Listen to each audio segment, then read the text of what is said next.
Bonjour à vous pèlerins du web. Pendant cette période de l'Avent, nous continuons nos extras avec aujourd'hui la légende d'Hamlet. Ce qui aura pour effet d'éclairer l'ascendance du célèbre Ragnar Lodbrok, dont nous ne pouvons faire l'impasse tant sa notoriété est équivalente à celle de Rollon dans la destinée viking. Hamlet est un prince danois. Il est petit-fils de Rorik Slingebond. Sa légende est incluse dans la Gesta Danorum écrite en 1200 par Saxo Grammaticus. C'est cette légende qui inspira le dramaturge Shakespeare dans l'écriture de sa célèbre tragédie, la tragique histoire d'Hamlet, prince du Danemark, dont la première représentation a eu lieu entre 1598 et 1601. Mais tout d'abord, en guise d'introduction, plaçons Rorik Slingebond dans la généalogie de Ragnar.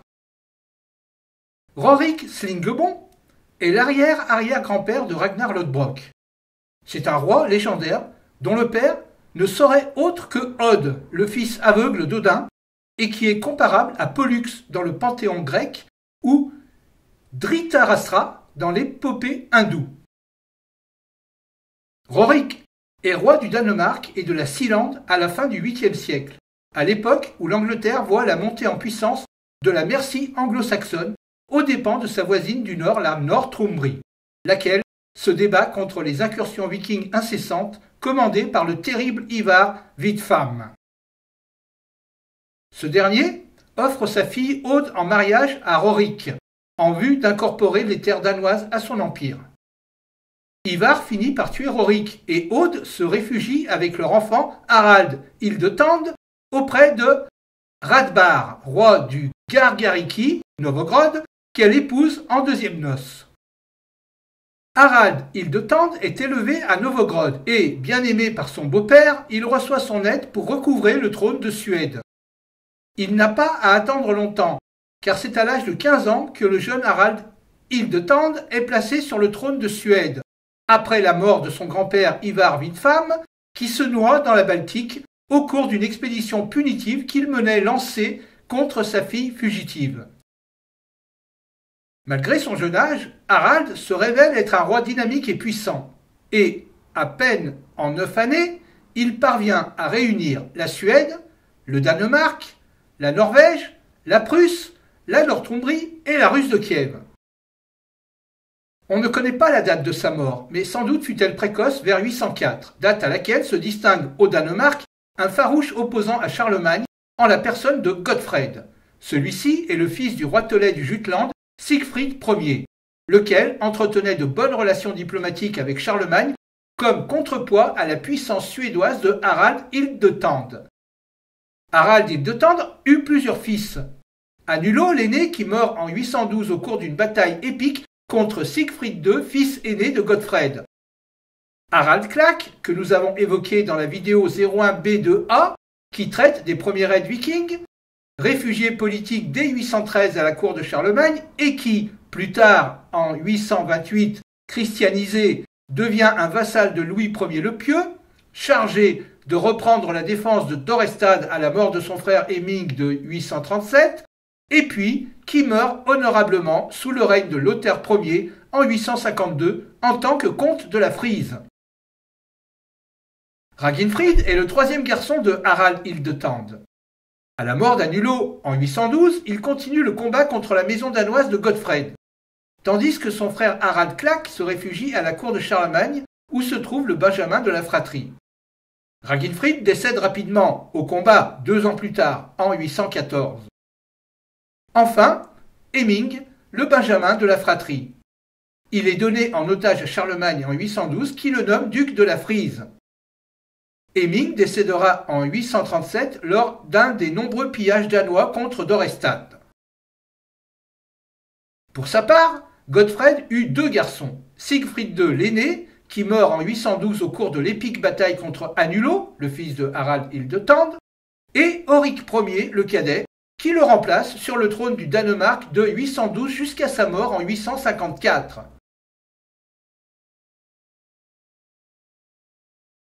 Horik Ier doit, dans un premier temps, partager la couronne danoise avec Raginfrid de 812 à 814, puis avec Harald Klak de 819 à 829, date à laquelle il arrive à expulser le co-roi qui va se réfugier une nouvelle fois chez les Carolingiens à la cour de Louis le Pieux. Très tôt, au cours du XIIIe siècle, la légende populaire fusionnera les deux rivaux et épiques danois, Anulo et Siegfried, en un seul et même personnage qu'on nommera Sigurd-Ring. C'est ce Sigurd-Ring qui est donné comme le père de Ragnar Lodbrok dans les sagas. Notons cependant qu'il est vraisemblable que Sigurd-Ring soit le fils de Randver, le demi-frère de Harald Hildetand, et qu'il soit en lutte contre ce demi-oncle pour la couronne du Danemark.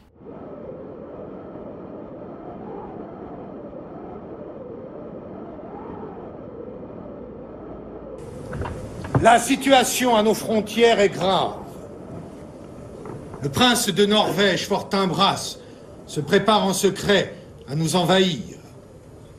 Le père de Fortinbras, alors roi de Norvège, a perdu la guerre qu'il menait contre nous et il a dû nous céder des terres que son fils veut reconquérir.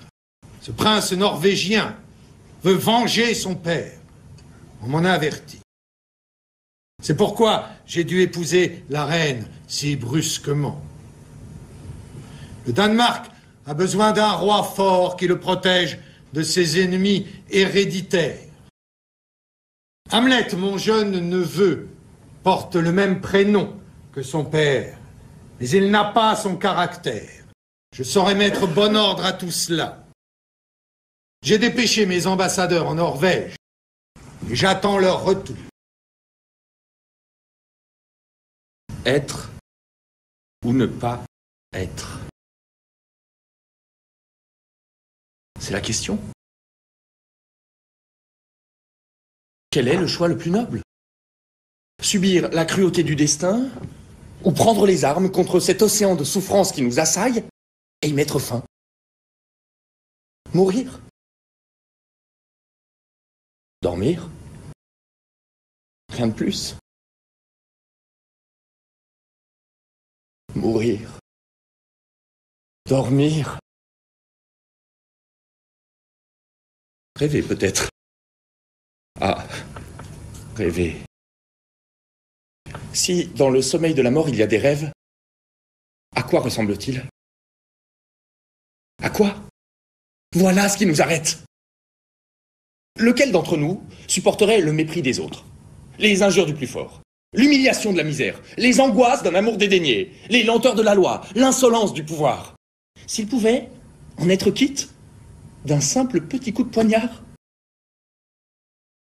Qui accepterait de peiner et de suer sous le poids accablant de la vie si la crainte de quelque chose après la mort, ce pays inconnu d'où nul voyageur jamais ne revient, ne nous faisait supporter les maux que nous connaissons, par peur de ceux que nous ne connaissons pas?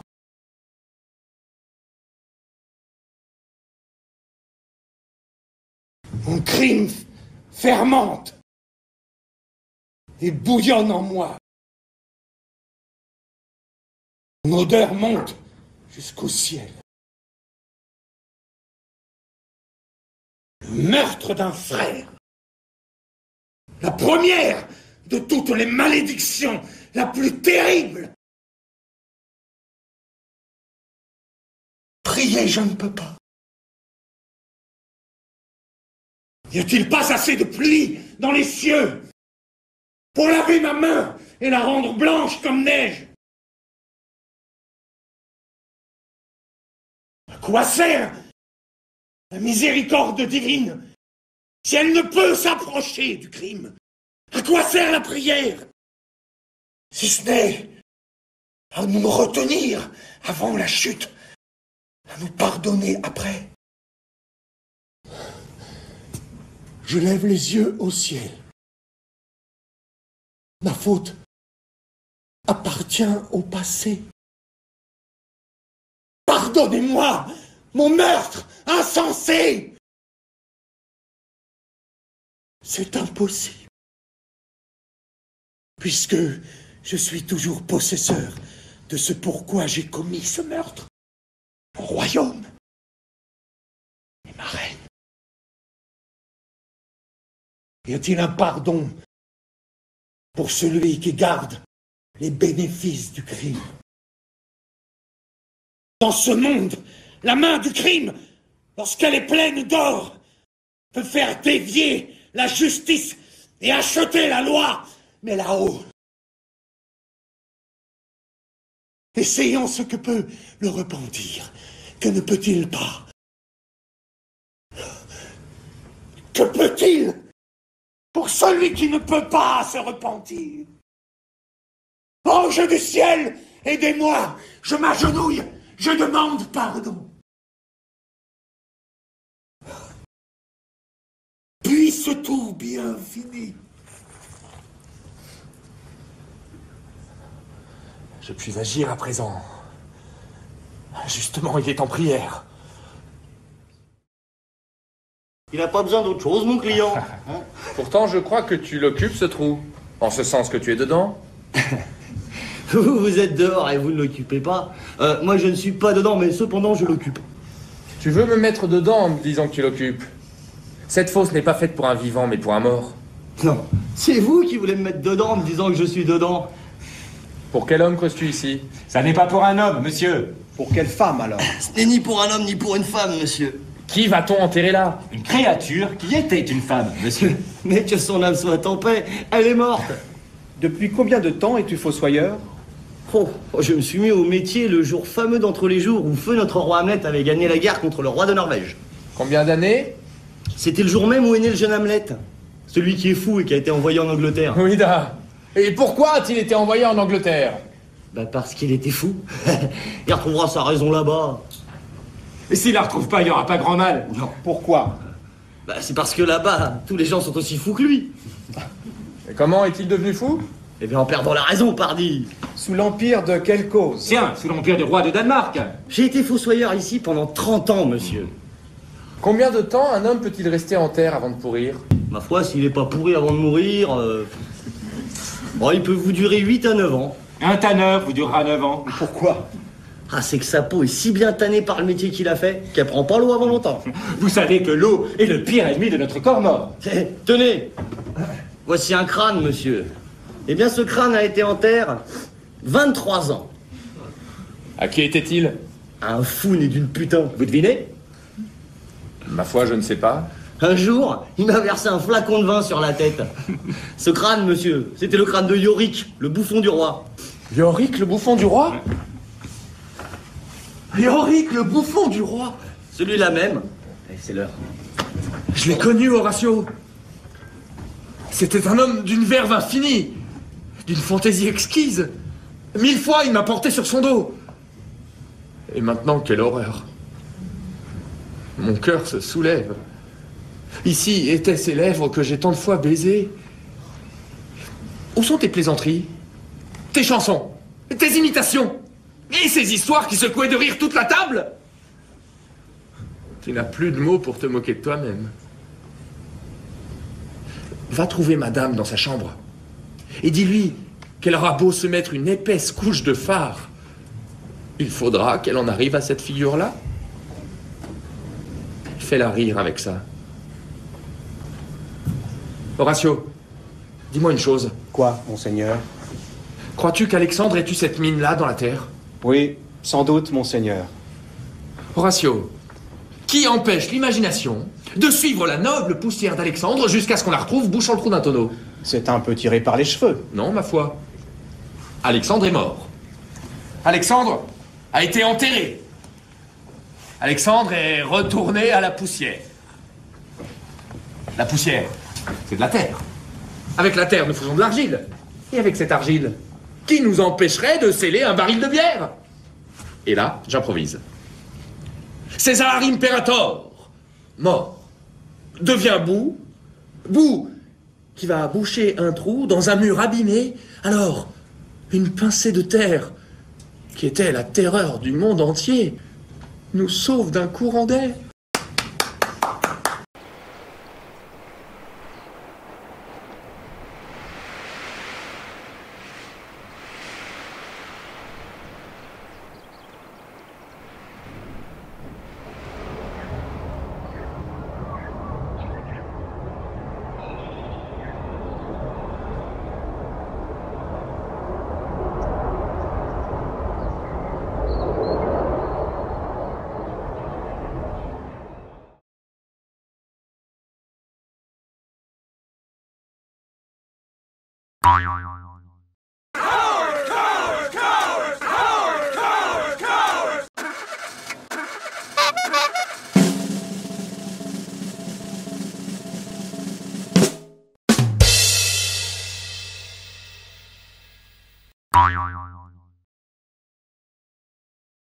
Y a-t-il quelqu'un d'autre?